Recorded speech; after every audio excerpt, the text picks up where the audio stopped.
Not, we don't need that. I want to feel you inside of me. Not that one. That have been to show trust and growth between Clifford and Lil Murda. Because if anybody gets any packages, it's going down in Chuckalisa, Jackson, the Pank, Ernestine house, every goddamn well.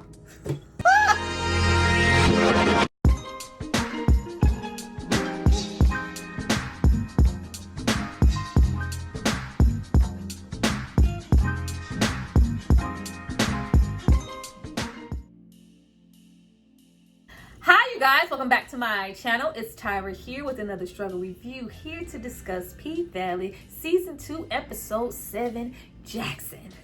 Now before we get into all things Planned Parenthood, I need you guys to drop down and subscribe to my channel and like this video. I'm going to give you guys a moment to do that, and then we're going to come back. Whew, they said we're going to deliver. We're going to make y'all wait a week or so for another episode, but we are going to deliver. I'm not gay no more. I am delivered. They delivered in this episode. Go back.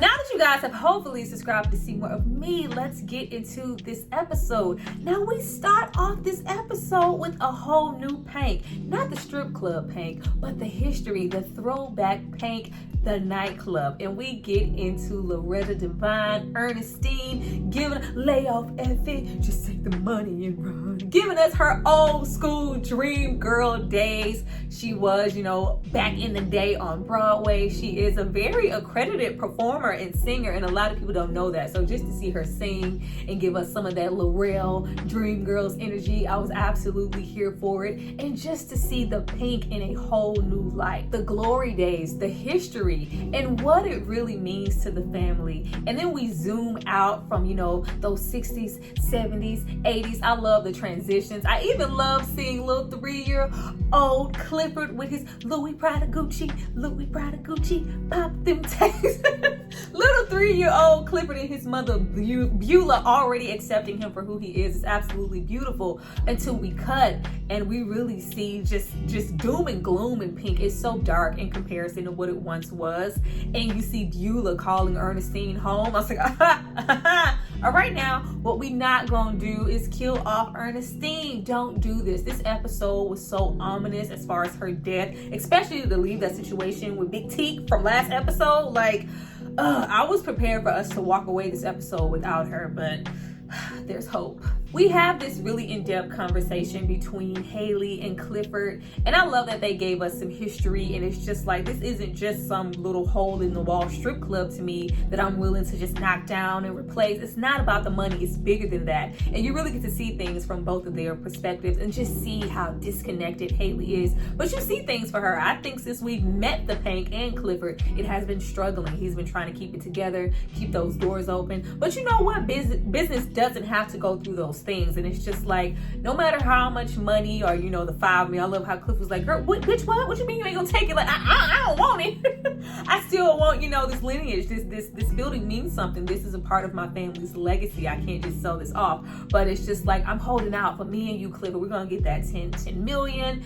And I understand where Hailey is coming from, because it's like, if that deal goes through, not only will you lose the business, but you're not going to have anything to show for it. At least in this process, we can get what's come to us. We can get this 10 mil, but we also see just how disconnected she is. She has no lineage, no family. She is so alone, and has been ever since we met her, especially when we met her initially with the daughter and the whole situation. She has no connection to anything to sympathize with Clifford and why he's so adamant about why he wants to keep the Pank in the first place. Like, this ain't about me, little girl, this is about you. Like, Clifford be absolutely killing me. This was a good episode. First of all, as soon as we got to the point with Terica, I was like, all right, when exactly did they film this episode? When did this plot come in? Did they go back and re-edit and, you know, put some more things in here? Because this is clearly some type of projection with what's going on with the Roe versus Wade situation. I was like, wow, this is pretty much on the nose.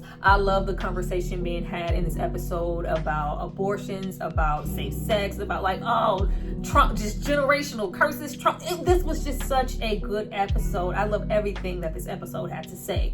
But Terica is pregnant. We're trying to figure out what Terica gonna do. Like, Mercedes was killing me this episode. Like, right away, we see that Terica is not only pregnant, but she's very pregnant. She's pretty far along. We way past, you know, plan B. We on plan F. But she has been essentially hiding out at Mercedes' place. And I was like, oh, here we go. As soon as I heard Mercedes, you know, answer that phone and she's talking to Shell, where's Terica? She's talking to Shell and it's just like, oh yeah, girl, yeah, we just over here, you know, jump rope and hopscotch. Let me take off your hands. But it's still, you know, that sneaky, untruthful, childlike perspective where she still looks at Shell as, you know, that big, bad, you know, strong adult, that married woman, you know, the whole situation that she has. She's not looking at it from a standpoint of, you know, I'm her mother too. She's still, you know, in that position of being that 15-year-old who got pregnant and got her baby taken away. So she is just still so stuck. So when we open right away with her still under that umbrella of, I can't, you know, say that Terica is pregnant and this is what's going on, and be honest and really take that mother position. What we gonna do? Like, we need to get rid of this before somebody find out, before, you know, you're too young. Like, she's still so frightful. And I was just waiting for her growth this episode. We all know that Terica is really young, really misinformed, just no support at all, just very indecisive. But the last thing she needed in the beginning of this episode, which is what I didn't expect, was judgment from Mercedes. I was like, wow. Isn't this, you know, a typical scenario of you being here? Not only am I younger than you were, but you've been here before. You know what I feel like firsthand. So that whole, you need to, like, it wasn't even an ounce of real emotional support for Terica in that moment for what she was going through. It was just more so, how long are we going to do this? We know how this ends. We know you're too young. Let's just go abort. Had the nerve to sneak abort a situation. Like, oh Lord. Had Terica thinking she was going down to get some good old ice cream when she knows, like, oh, this was all just a plan to get me to the abortion clinic. Just pushing Terica further and further away in this episode. When we had Terica in the car singing WAP and Mercedes cut it off and say, how dare you sing about some WAP? You clearly got here by being dumb. I was like, oh shit. I love all the pushback from Terica in this episode. Is she in the right? Absolutely not. You're whole pregnant and you're 14 and you have a bigger responsibility coming for you than you know what to do with. Nobody's ever, mothers period aren't prepared just in general. So a 14-year-old is definitely not prepared, and we know that this is a big thing, and Mercedes knows it too, which I think says a whole lot about their relationship. And of course we get very nervous and scared for Terica because we know what a big responsibility this is to have a baby, especially at 14. And of course she's holding on to them, you know, Heartbreak Hotel, young nigga ass whims. He said he gonna take care of me. He said, you know, we should keep the baby. He said he gonna get a job. Yeah, girl, they all said that. Well, you know, we know what this is, but I love every opportunity we had to have some real dialogue and open conversation about real shit. When we can't be mad at Terica when nobody's been there for her and she is just all the way misinformed. Yeah, I can't get no abortion. My friend said I could get cancer. Like, oh Lord. That's that, you know, if you have sex on your period, you can't get pregnant. And then, like, if you do have sex, just tell him to pull out, do 5 cartwheels, hang upside down, and drink some water. No, baby. Like, oh, those misinformed ass situations. This is what happens when nobody's there to support her. No one has been there to talk to her. When Terica said our sex talk was, you know, don't be out there sleeping with no nappy head ass boys type shit, like, Dear world, that is not a sex talk. We need to have these conversations open and honest with our children about what sex really is, what pregnancy really is, responsibility, protection, STDs, all of that. That's the sex talk. Nobody's informed her. Y'all sent her out here and she went and found what she thought she needed to find.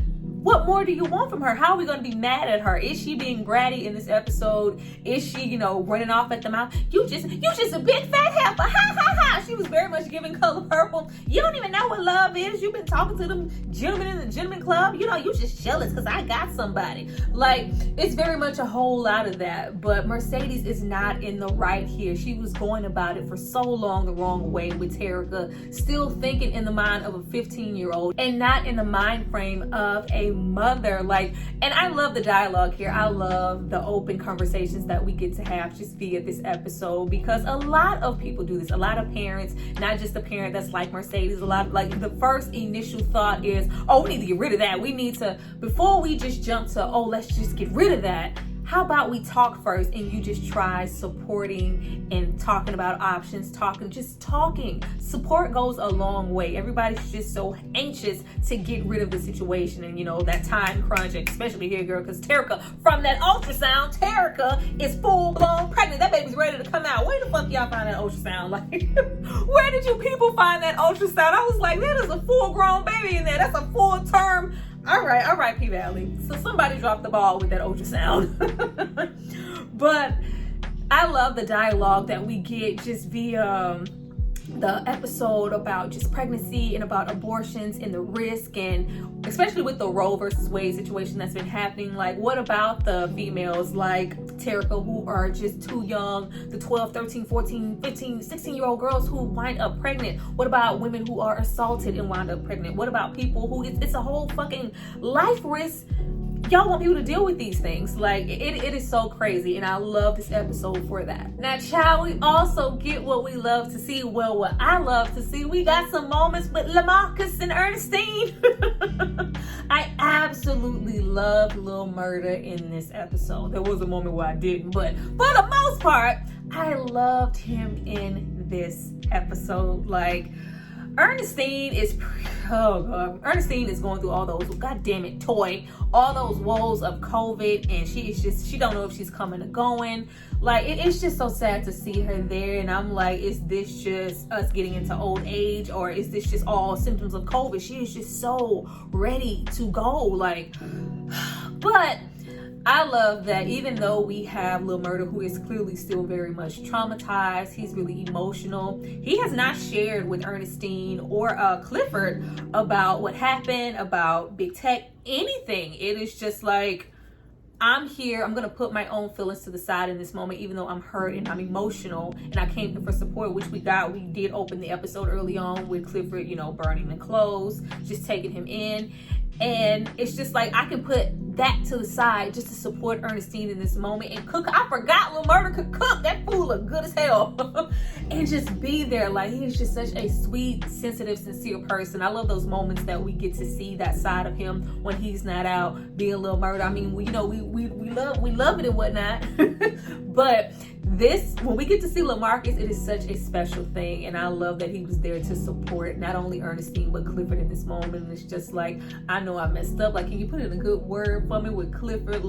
Him just coming there to not only grieve but just make amends for not only Ernestine but Clifford at the same time was a beautiful, genuine thing to do. I love the whole thing. Him cooking the food, doing the whole list of things. Him not giving a damn who's around, running out to go find Miss Ernestine. He really cares about, if anybody ever questioned if he cared about Clifford or cared about the whole, he does. He really loves and cares.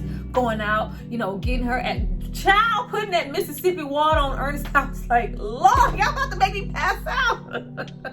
Ernestine, just running off and saying, she wants to go, she wants to return, and you steady have, her feeling like Beulah, Clifford's mother, is, calling her home. I was like, oh my goodness. I was like, was she, baptized in the river? I'm sure there was some significance there, and she's just so out of it. We just got somebody ready to go last episode. Big T, Jesus. But the way that he was able to, calm her down, and God damn it, Lil Murda, we love you, bro. Speaking of loving Lil Murda, those conversations that we got between him and Clifford, especially that one in the kitchen when it's just like, you know, oh, what's going on with the club and that 1.3 mil, and it's like, I understand where you're coming from now. I'm identifying. The Lil Murda we've known, it's been all about the tour, the money, the grind, but now he's seeing a bigger picture and just seeing what it all means. Cut to Waldy's ass.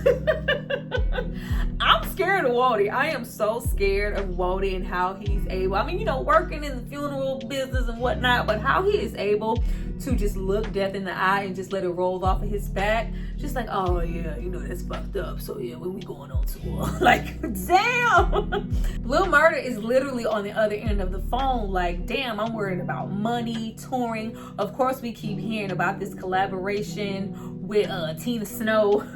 And I guess it's just the single really taking off and blowing up, and Lil Murda's missing opportunities. He's like, yeah, I was really here for those opportunities and, you know, it being about the money, but look at Big T's situation. He is dead and nobody's even came to, you know, claim his body or even, you know, cared. Like, I'm trying to get past. I need time. Give me time, Waldy. Like, now we also have Hailey Keyshawn, where she is in this episode. Derek's here walking through the supermarket acting like he's a good man. I am so sick of Derek. Like, I love how they let his hair grow out this season. It just makes him look even slimy and grimy. Like, get out my face, Derek. Keyshawn is here and she is still oh so broken. Like, Keyshawn has to get out of there. If Keyshawn does not get out of there, Derek is going to kill her.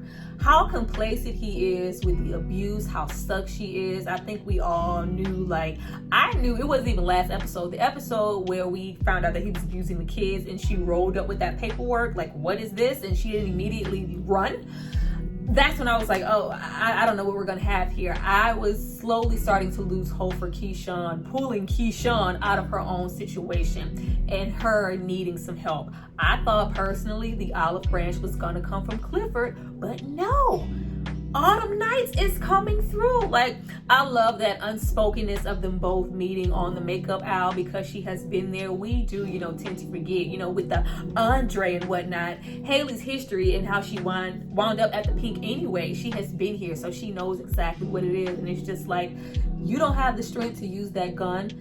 I know what we can do. Like, girl, what we gonna do? You know Hailey's with the shit. Autumn. Lakeisha Jackson. She is not above it and will take Derek's ass out. I believe in her. She'll do it. But it was really nice just to see somebody show some sincerity to Keyshawn in these moments, because we have been watching her be abused for several episodes now, and we just want so badly for her to get out of that situation. And sadly, she is not strong enough to do it on her own. We see that she's out. She doesn't even care anymore. Like, it is what it is. She doesn't even want to cover up the abuse anymore. Like, she is just so broken. Somebody help her. Help her. We also get more really important in-depth conversations here with Lil Murda, Lamarcus, and Clifford. I loved every single minute of it. That whole conversation of, you know, what are you? Who are you? I love prior. We got confirmation that, you know, really you're talking to a she, he, and Big T's like, what is that? That's not you. And just really understanding that it wasn't even coming from a place of, oh Lord, Clifford, get off of me in this club. I don't want my friends to see. I don't need you blowing up my spot. He had never even talked or approached someone like Clifford in the first place. He's used to being with somebody more masculine, somebody who looks just like him, so he can conceal who he really is. And Clifford lets it be known it's never going to be any of that with me. And I just love that conversation of, you know, this is your room. You've always been this way. Like, and you just see the dynamics of what support and just mothers are a strong point in this episode, and just the difference, what a difference a day makes. Like, you had Clifford's mom, Beulah, who not only supported him but reveled in it. You know, I had a Gucci bag, Louis Prada Gucci, since I was 3 years old. And if anybody had anything to say, my mom was gonna have words. Like, and you can see that he just always had the freedom to be who he was, and he was accepted just from the jump. Versus Lil Murda, who probably always felt like he needed to conceal himself in the different paths that they took in life. Clifford is just so comfortable and unassuming. It is what it is. That's why it's just like, who are you? What are you? Like, what? And it's just like that's not even something I can answer. I have so many different labels, so many different roads I have to travel just to get to who I am. But know that it's lonely. And I think that's what Lil Murda knows more than anything. Like, if I come out like this is lonely, I don't want to be ostracized. For the most part, that's what we really, really love about Clifford. He is who he is, and he don't give a damn who or what has to say anything about it. And we also see like a little envy and curiosity on Lil Murda's part, because it's just like, how did you get there? I would love to have gotten there and been really comfortable to be who I am out in the open early on. Like, I love all the conversations that they had. Like, damn, this is the first, out of all their encounters, this is the first time that we've had them have a real opportunity just to talk. Now, we also have a ghost named Patrice hunting us throughout the goddamn episode. Don't you? I can't stand Patrice. Absolutely cannot stand Patrice. Like, ma'am. We already see Mercedes growing and trying to turn over a new leaf. We knew it was coming in the episode because throughout it, she keeps seeing and envisioning herself as Patrice, and she's just thinking about it. I'm just kind of, we're repeating the same cycle. I'm acting the same way towards Terica that Patrice may have acted towards me when I was younger. Not full-fledged, because she pulling a fucking Ike Turner in the diner, eat the cake at me. I was like, what? First, when we had her have that flashback and find that whole condom, I was like, it's making a whole lot of sense as to why Mercedes even ended up with that older man and why she's, the whole relationship. What the hell you mean I'm a little short, Patrice? You want to go over there and do your thing? Well, what does that mean? What does that mean, Patrice? What exactly does that mean? That sound real, I'm pimping my baby out for you. She already had that little jean skirt on and shit, looking like she finna go skate down in Cascades in Atlanta. It was just a hot ass mess. Side ponytail wearing ass heifer got her ass up and knocked the shit out of Mercedes. Beat Mercedes out in the open in front of all. I was like, if you're doing this out in the open, I don't even want to hear about what Mercedes went through behind closed doors. It's just absolutely horrible. And then we learned later, of course, that she forced her to keep the baby, but like, oh, we just do not like they gave us a quick nudge, a quick reminder, like, oh, what? Y'all like Patrice? Liking the way she swear around the church, blowing up the spot, running for mayor? Pow! She's a hoe. Like, yes, we don't like you. Confirm, we never like Patrice. We don't need reminders. Get out of my face, Patrice. Looming here throughout this episode, being that cautionary tale to Mercedes of what not to do and how not to parent. And I love that we had that full circle moment, after we see that full-term baby and realize that Terica is on a time crunch, and we still even have Mercedes in that moment. What you gonna do? What you gonna do? Like, oh Lord. Once Terica really held that mirror, that judgmental ass mirror up to her face, I was so glad to see somebody call Mercedes out on that excuse. And who better to be than Terica? They wouldn't let me be there. They took you from me. Yeah, but what about this time? What about when I was 7? What about when I was 8, when I was 9, when I was 10? Where were you? I never needed you to prove anything to me. I just needed you to be there. Like, oh, girl, yes, finally. Somebody tell her what I've been needing Mercedes to hear. It's never been about that gym, never been about those girls. That was your own insecurity of feeling like you needed to prove something to Patrice, prove something to Shell, prove something to everybody else who you feel like only sees you as a stripper. It's never been about that. She only just needed you, and the fact that she didn't have you and all she had was Shell in her own way, this is the result. Like, you couldn't be there then, but I need you to be here now. And when she finally, breaks down those walls and stops being, all arrogant and forceful about it, and really supports Terica and really gives her the okay that, fine. It's really your decision. What do you want to do? We know she's indecisive. If we would have heard Terica, everybody take a shot. Go back and watch the episode and take a shot every time Terica goes, I don't know what I want to do. Just everybody's gonna be laid out on the floor because she just didn't know. But once she broke those walls down and she was really there as a mother and she finally stepped up, then we saw, that trust come over from Terica, and we get into the decision that she decided to make later to drive on to Jackson. The big ass smile, that Kool-Aid smile on Mercedes' face, like, yeah. I'm not gonna be a grandmother at 30, but I just love the full circle moment. I'm so happy to see Mercedes step up because she has been leaning on excuses for a very long time as to why she hasn't been whatever she thought she needed to be for Terica. And who better to do that than Terica? We even hear Terica call her mom for the first time. First time I heard her call her mom in the episode, and her just being there, they just chillaxing with the blanket. I'm sure she's, followed through with the procedure and whatnot. And I was like, where's Shell? Let's not forget about Shell. You guys are making plans about painting the room, and can we get ice cream? Can we hang? Can we paint nails? Yeah, what about Shell? What about when she decides to, close up that liquor cabinet and sober up and try to come back to claim her? What's gonna happen then? Now, not that I don't care about Keyshawn, but we are definitely going to save the best for last. We have Hailey roll up with a phone to give to Keyshawn. I love the dialogue there and the connection. We have that baby there in that room yet again. Kind of that fairy tale aspect that we've been going on with Keyshawn. Remember, she shared her story with the baby in the crib, and now we have Hailey pretty much doing the same thing, and it's in that olive branch, and it's in that fairy tale-esque mode. We already got the Cinderella moment with her. It's just like, I was pretty much once here, and I did what I needed to do to try to get out with my baby. It didn't really pan out. I lost my baby in the process, but I've been here. I can help you. Call me when you are ready for that. Yes, please say call me. Don't come in here trying to be Captain Save-A-Hole, because at this point, nobody can save Keyshawn but herself. She has to be able to really want to follow through with getting the hell away from Derek. And I'm really hoping she does that, or we're not going to see her. We're not going to see her anymore. She's going to be out of here. And we ain't got time for that. Beautiful Keyshawn, get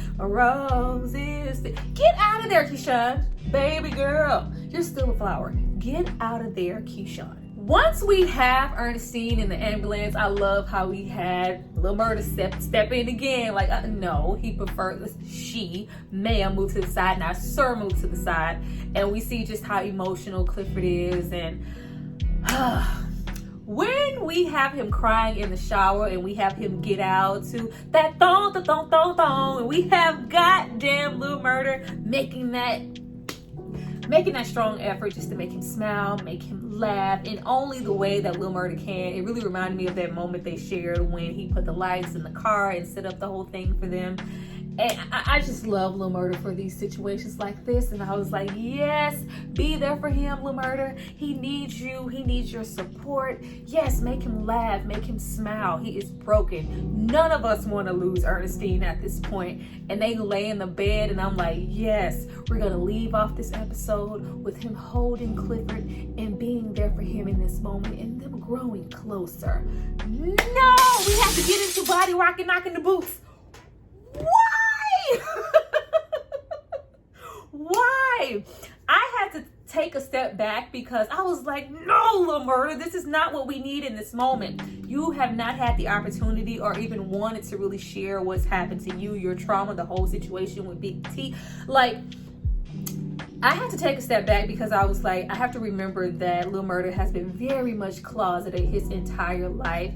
He doesn't know what it is to be out in love, out in the open, and just be there and just be supportive emotionally. Like, this is his full-on way of giving his 100% love, affection, and support is through sex. This is what he knows. This is all he knows how to do as far as when it comes to a man, because he hasn't been able to flourish in any other aspect of a relationship. So it's just like, once again, you're broken, you're sad, you're hurt, as we saw already with Big T. Let me do what I know how to do to make you feel better, and we jump off into the sex. I did not want it to become that in that moment. I was like, damn it, we don't need this right now. But boy, did we get it.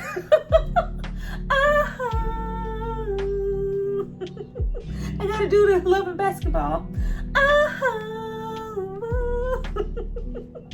It was very, like, for him to give that ultimate, like, okay to him, to like, you know what, forget it, we need to be here we're gonna have sex without any, I was like, hold on, you get those condoms back out, what is going on? I was so blown away that Clifford was good with the okay of, oh, we don't need this, so you're good, right? I'm good, you're good, we're good. We have not seen Lil Murda, outside all with a whole bunch of men and just, but he has had his encounter already with Big T, and just I expected more from Clifford in that moment with him being, you know, the OG that he is. Like, you know, it's all good and dandy. I'm here for sharing this moment with you, but we need to, you know, use protection just you know, just until we get tested, just until something. Lil Murda does make a practice of being safe. We did see him be safe with Big T, but just I was like, okay. But more than that, it was really just to show how much trust and growth that they have between each other. Not only them, you know, having sex again, and, you know, that trust of, you know, why did you let me back in? Because you needed me. I needed to be there for you, and I needed you too. They're so open and so honest with each other in these moments, so vulnerable. And we see a big stuff from Lil Murda. Lil Murda, put that away. We don't need that. I want to feel you inside of me. I was like, you not finna top nobody? We have only seen Lil Murda be, you know, the more masculine one. He's always topping. We've never seen him be a bottom. He bottomed for Clifford in this episode, and from the looks of it, it was his first time. When I tell you, I was like, oh my God. Oh my goodness. Like, the show continues to shock me. The vulnerability that they were able to inject into that moment, just these moments in general, like the sincerity, like the emotions, the climax. Fill me up, nigga. Like, I almost passed out. So beautiful. I was like, we didn't need this in this moment. I didn't want Lil Murda to turn this into sex. I just wanted him to support Clifford. But in the way that he did it, and in turn, it turned into trust, even though we didn't use any protection, which is, you know, another layer of trust. But let's go get tested, get some more trust, and some more trust on top of that, and then take off the like, let's do that first. But the way that I was like, this is so special. It was so special, so sensitive, and so vulnerable, and handled with so much care. And I was like, wow, this is a lot. But more than that, you just see them really be there for each other in that moment. And even in the end, when Lil Murda wants to share what really happened to him and just how sad and sunken he looks, and you have Clifford, you know, hey, you don't have to do that, just only when you're ready. I was like, you sure? Are you sure? Is that going to change anything? Like, you don't know about, you know, his prior relationships, where he's been and who he's been with, and the strong connection that he had with T, for him to be so broken the way that he is, and the way that the death even happened. Like, it's a lot that he needs to share. But boy, did they share a whole lot in this episode. Well, you guys, that was my review for P-Valley Season 2, Episode 7, Jackson. Oh, please drop down and communicate with me and tell me what you thought about my review and what you thought about this episode. What are you looking forward to the most? I am looking forward, like, Ernestine better be alive next episode. I'm looking forward to that. I am looking forward to the whole Keyshawn Hailey situation. They just kind of put the mayor situation on the back burner. You know, we still want to know more about that. And then, you know, that y'all really about to sell the paint. Is this really about to happen? What's going to happen with Clifford? Like, it's just so much to look forward to. Like, oh, I'm so excited. But thank you guys so much for watching this video and supporting me. I see you guys next time. Bye.